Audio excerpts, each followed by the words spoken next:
को थोड़ा बदलते हैं, थोड़ा ट्रेड पर्सपेक्टिव से हट के अब थोड़ा सा इन्वेस्टमेंट और आई थिंक बाजार की इस गिरावट को थोड़ा समझने की कोशिश करते हैं। श्री आनंद टंडन मार्केट एक्सपर्ट हमारे साथ जुड़ चुके हैं। आनंद जी नमस्कार, कार्यक्रम में स्वागत है। सर ये बीते 1 डेढ़ 2 हफ्ते के डैमेज को 3 मई से जो शुरू हुआ, आपने कैसे रीड किया और इसके पीछे बड़ा force I mean almost FIS का पैसा है जो एग्जिट कर रहा है। मेरे ख्याल से मैं पैमाइश कर रहा था कि जिस दिन फर्स्ट डे ऑफ इलेक्शन था, फर्स्ट फेज ऑफ वोटिंग, तब से लेकर अब तक करीब करीब 46 से 47 हज़ार करोड़ रुपए वो एग्जिट कर चुके हैं कैश मार्केट में और इंडेक्स की हैवी शॉर्टिंग लेके बैठे हैं। आपका आपका व्यू क्या है सर इस डिप पर, इस गिरावट पर? देखिए, बाजार काफी ऊपर चला गया और हमने जब ऊपर जा रहा था तो ये नहीं पूछा कि क्यों जा रहा है। और ये इस तरह के वैल्यूएशन जो कि हिस्टोरिक वैल्यूएशन से भी ज्यादा है और ग्रोथ के हिसाब से भी ज्यादा है, उसको हमने ये समझ लिया कि क्योंकि बाजार में इकोनॉमी अच्छी कर रही है इसलिए बाजार को भी ऊपर जाना चाहिए। तो अब इस वक्त ये पूछना कि बाजार गिर क्यों रहा है वो मेरे हिसाब से मुनासिब नहीं है। अ, बाजार इसलिए गिर रहा है क्योंकि बहुत भारी है, बाजार इसलिए गिर रहा है क्योंकि एक इवेंट आगे है और इसलिए गिर रहा है क्योंकि इंटरनेशनली भी मार्केट वीक दिख रहे हैं। अगर आप देखें यूएस में भी मोर और लेस उसी समय गिरावट शुरू हुई थी और जिस तरह से हमने भी बाउंस देखा है उसी तरह से यहाँ वहां पे भी काफी हद तक बाउंस हो चुका है।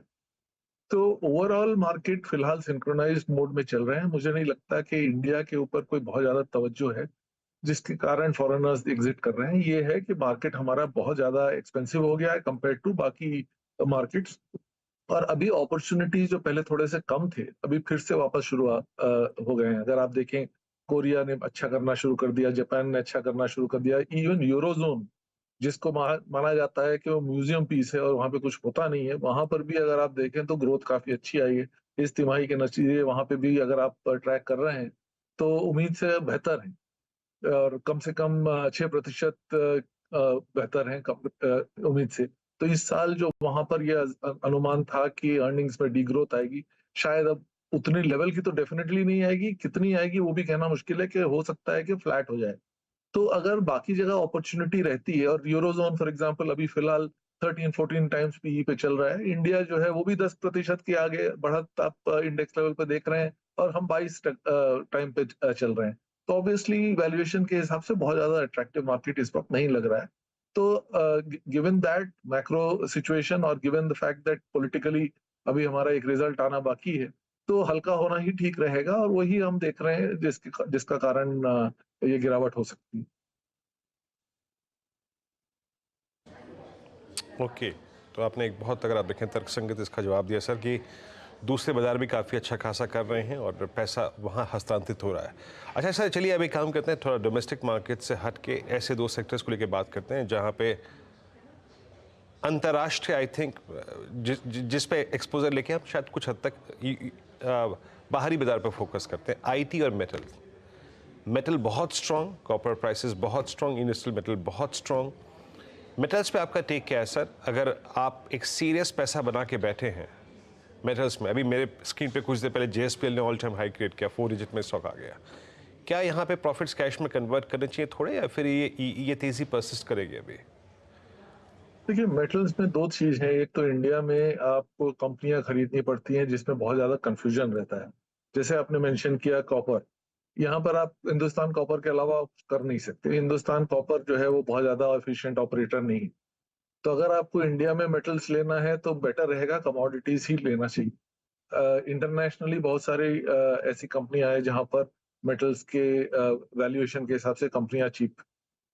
तो अगर आपको मेटल्स या कोई भी कमोडिटी लेना है तो मेरा मानना है कि इक्विटी के बजाय आपको डायरेक्ट कमोडिटी में निवेश करना चाहिए। जहां तक रहा कमोडिटी का सवाल कि कहां तक जा सकता है, ये कहना मुश्किल है कहां तक जा सकता है, लेकिन वीक नहीं होगा मेरे हिसाब से, स्पेशली कॉपर जैसी चीजें। आपने आज भी देखा, खबर में थी कि यूएस जो है अब कोशिश कर रहा है कि कुछ कंसोर्शियम बना के कॉपर माइंस दुनिया भर में खरीदें, क्योंकि वो नहीं चाहते हैं कि ये कॉपर जो कि ईवी और इलेक्ट्रिक व्हीकल्स और बाकी सब जो चेंजेस आ रहे हैं उसके उसमें जो बहुत ज्यादा डिमांड है। एक टिपिकल ईवी में 4 गुना ज्यादा कॉपर लगता है बनस्बत एक रेगुलर गाड़ी में। तो ये वो नहीं चाहते हैं कि चाइना इसके ऊपर एकदम हावी हो जाए और पूरा डिमांड सप्लाई वहीं से आए। तो इस वक्त कंस्ट्रेंट सप्लाई सिचुएशन है कॉपर में, डिमांड काफी अच्छी तगड़ी दिख रही है। मेरे हिसाब से डॉलर भी थोड़ा सा वीक होने की संभावना है, क्योंकि अगर इंटरेस्ट रेट्स वहां पे कम होंगे, और वो होंगे, उनका भी इलेक्शन आ रहा है, तो डॉलर वीक रहेगा, कमोडिटीज अच्छी रहेंगे। तो इस वक्त अगर आपको कमोडिटीज में पैसे नए पैसे डालना है, उतना रिटर्न नहीं मिलेगा, लेकिन मार्केट से बेटर लग रहा है मुझे। अच्छा सर, अनंत सर की जो दूसरा खेमा, अब आईटी को देखिए, आईटी वीक पड़ा हुआ है। हमारा निफ्टी आईटी ऑलमोस्ट इस वक्त एक ऐसी स्थिति है कि 200 डे एक्सपोनेंशियल एवरेज के भी करीब 700 पॉइंट नीचे ट्रेड कर रहा है। और उधर यूएस में अगर आप नेस्डेक की प्राइस परफॉर्मेंस को देखें तो एक बहुत बड़ा डिफरेंशियल क्रिएट कर रहा है, हो रखा है इस वक्त। आपका व्यू क्या है सर? और ऑलमोस्ट टीसीएस के अर्निंग्स के बाद अब तक लेकर निफ्टी आईटी में सिवियर डैमेज है। मेरे ख्याल से अधिकतर स्टॉक्स 200 डे के नीचे ही ट्रेड कर रहे हैं। आपका व्यू आईटी पे क्या है इस वक्त? एज एन इंडिपेंडेंट सेक्टर कोई बहुत बढ़िया व्यू नहीं है। मार्केट जो है मंदा है, ग्लोबल डिमांड जो है बहुत ज्यादा नहीं है। आईटी में जो टीसीएस जैसी कंपनियां जहां पे उनको जहां पर ग्रोथ आ रही है, वो इसलिए आ रही है क्योंकि उनके जो क्लाइंट हैं वो अपने लोग उनको बेच रहे हैं। इन अदर वर्ड्स, वो टेक आउट ट्रेड जो कहते हैं, वो उसमें आपको अभी पैसे दे रहे हैं कि भाई हमारे आदमी ले लीजिए, क्योंकि उनको ये लग रहा है कि शायद हमको आगे जाके इतने आदमियों की जरूरत नहीं होगी। तो जो आज के दिन आपको ग्रोथ नजर आ रहा है, क्योंकि हमने दूसरे लोगों के एम्प्लॉयज लेके उनसे डिमांड, उनका उनका जो बिजनेस है वो ले लिया, वो कितने दिन सस्टेनेबल रहेगा टीसीएस और इन्फोसिस जैसी कंपनीज के लिए भी कहना इस वक्त मुश्किल है। मेरा मानना यह है कि एआई का जो चेंज हुआ है एआई के कारण, वो बहुत ही गहरा इम्पैक्ट करेगा बाजार में। अगर आप देखें वैल्यूएशन वाइज भी, टीसीएस 27-28 टाइम पीई पे ग्रो करता है। गूगल जैसी कंपनी 21 टाइम आगे फॉरवर्ड अर्निंग है। टीसीएस में कोई सरप्राइज नहीं है अर्निंग्स में, गूगल में पॉजिटिव सरप्राइज है। वैल्यूएशन सेम है, ग्रोथ रेट बल्कि गूगल की बेहतर है, और उसके ऊपर पॉजिटिव सरप्राइज है। और टेक्नोलॉजी के बारे में तो आप बात ही ना करें। गूगल जैसी कंपनी का जो टेक्नोलॉजी लीड है कोई भी इंडियन कंपनी पे, वो बहुत ही ज्यादा है। तो इस वक्त इंटरनेशनल मोड में अगर आप देखें तो क्यों कोई टीसीएस या इंफोसिस या एचसीएल टेक में इन्वेस्ट करेगा, मुझे नहीं समझ में आता। उसके बावजूद अगर आप इंडियन मार्केट में ही देखेंगे तो ऑब्वियसली रिलेटिवली ये बेहतर सेक्टर है, सिंपली बिकॉज ये डिफेंसिव है, इसमें डेट नहीं होता, कॉर्पोरेट गवर्नेंस ठीक ठाक है, ग्रोथ अभी भी आपको कुछ हद तक नियर डबल डिजिट मिल जाए शायद कुछ कंपनियों में। तो पोर्टफोलियो के हिसाब से, इंडियन मार्केट के हिसाब से पोर्टफोलियो में रहना चाहिए, लेकिन थोड़ा सा अंडरवेट रख के। अभी भी मुझे नहीं लगता कि टोटल उसमें वेटेज बढ़ाने की कोई बहुत ज्यादा जरूरत है। टेलीकॉम पर मैं आपकी राय लेना चाहूंगी आनंद, क्योंकि अभी स्क्रीन पर वो कौन कौन की हाइलाइट्स भी फ्लैश हो रही हैं, और टैरिफ हाइक्स पर जो कंपनी के स्टेटमेंट्स आए हैं उस पर मैं आपकी टिप्पणी ऑफ कोर्स भारतीय एंड बाकी पीयर्स पर भी लेना चाहूंगी। वो बेसिकली कह रहे हैं कि भारत में बहुत ही अब्सर्डली लो लेवल पर टैरिफ्स है compare to the rest of the world, और यही भारतीय बाजार की खासियत रही है। दूसरी बात, टैरिफ्स अक्रॉस इंडस्ट्री बढ़ने चाहिए और सब्सटैंशियल रिपेयर की ज़रूरत है टैरिफ्स में, यानी कि यहाँ से एक अच्छा खासा इजाफा आना चाहिए। साथ ही साथ वो कह रहे हैं कि 300 रुपए का आरपू भी दरअसल कम रहेगा। क्या आपको लग रहा है कंपनियों में क्षमता है, स्पेशली भारतीय में क्षमता है 300 एंड बियॉन्ड का आरपू कमाने की? कई सारी रिपोर्ट्स कह रही पोस्ट इलेक्शन टैरिफ हाइक्स आएंगे, कितना रहेगा, ये कैसे प्ले आउट कर सकता है बाकी भारतीय और ऑफ कोर्स बाकी पीयर सेट के लिए? देखिए, टैरिफ हाइक का जस्टिफिकेशन एकदम गलत है ना। ये आप कहेंगे कि हाँ यूएस में इतना है, सिंगापुर में उतना है, आपको ये भी देखना चाहिए कि पर कैपिटा इनकम यूएस में कितनी है और इंडिया में कितनी है। तो ये सब जो कंपैरिजन है, ये सब इसके ऊपर ज्यादा तवज्जो नहीं देना चाहिए। ये वैसे ही होता है जैसे गवर्नमेंट जब टैक्स बढ़ाती है तो कहती है कि हाँ यहाँ पे टैक्स रेट बहुत कम है। रियलिटी इज कि अभी फिलहाल मार्केट में सिर्फ 3 प्लेयर रह गए, और उसमें से एक प्लेयर ऐसा है कि वो बस बेयरली ऑक्सीजन पे चल रहा है। तो आपके पास 2 प्लेयर हैं, 2 प्लेयर का मार्केट शेयर मोर और लेस सब फिक्स हो गया है। जब पहले जियो आया था तो उसको जरूरत थी कि वो बहुत ज्यादा अपना मार्केट शेयर बढ़ाए, और इसलिए उन्होंने बड़े अग्रेसिवली प्राइस किया था। अब उनको भी खटकता है अगर उनके पास आरपू कम रहेगा। तो 2 प्लेयर के मार्केट में डुओपोली है, ऑब्वियसली प्राइस बढ़ाएंगे। ये उसका जस्टिफिकेशन देखने की जरूरत नहीं है। प्राइस बढ़ाएंगे, अर्निंग्स बढ़ेगी और बाकी कंज्यूमर को नुकसान होगा। तो कंज्यूमर ग्रोथ जो है वो आप समझ लें थोड़ा सा कम हो जाएगी और जो आरपू है वो थोड़ा एवरेज बढ़ जाएगा, number of subscribers at the higher end थोड़े से बेहतर हो जाएंगे और लोअर एंड पर थोड़े से कम। ओवरऑल अगर आप देखें तो क्योंकि आपका डायरेक्ट इंक्रीज जो जितना भी आरपू इंक्रीज होता है करीब करीब डायरेक्टली आपका मोर और लेस बॉटम लाइन पे आ जाता है, क्योंकि बीच में उनका कोई खास खर्चा नहीं है। जो भी खर्चा है वो अभी भी उतना ही है।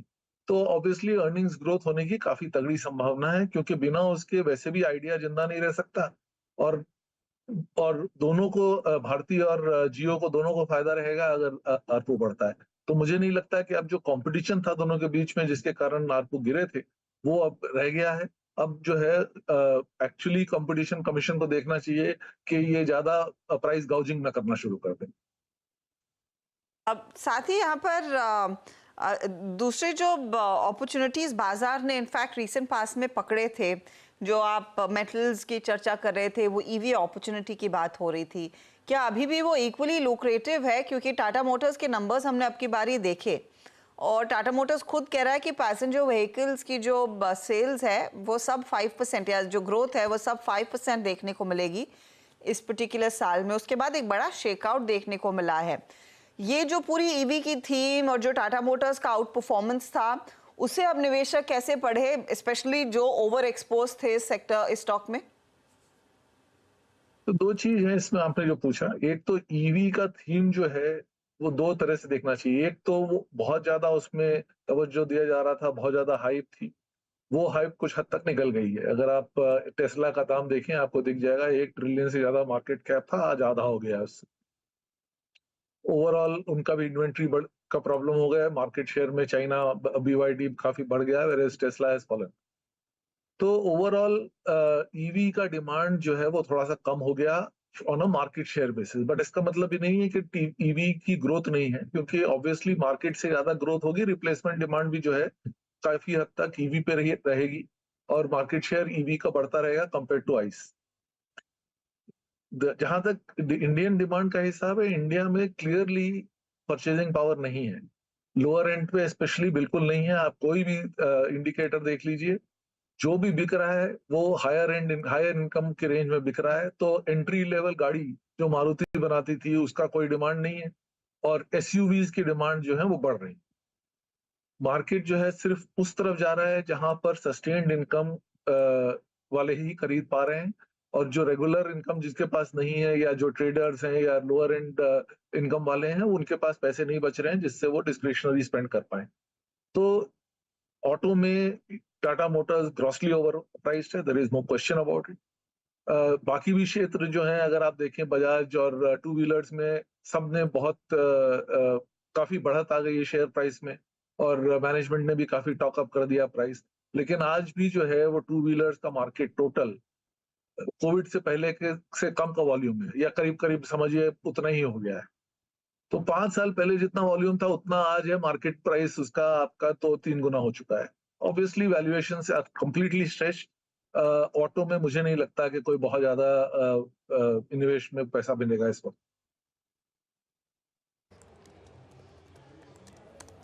ओके आनंद जी, बहुत बहुत शुक्रिया, आप इस कार्यक्रम में शामिल हुए, सभी सेक्टर्स पे अपनी राय रखी आपने, बहुत बहुत शुक्रिया सर।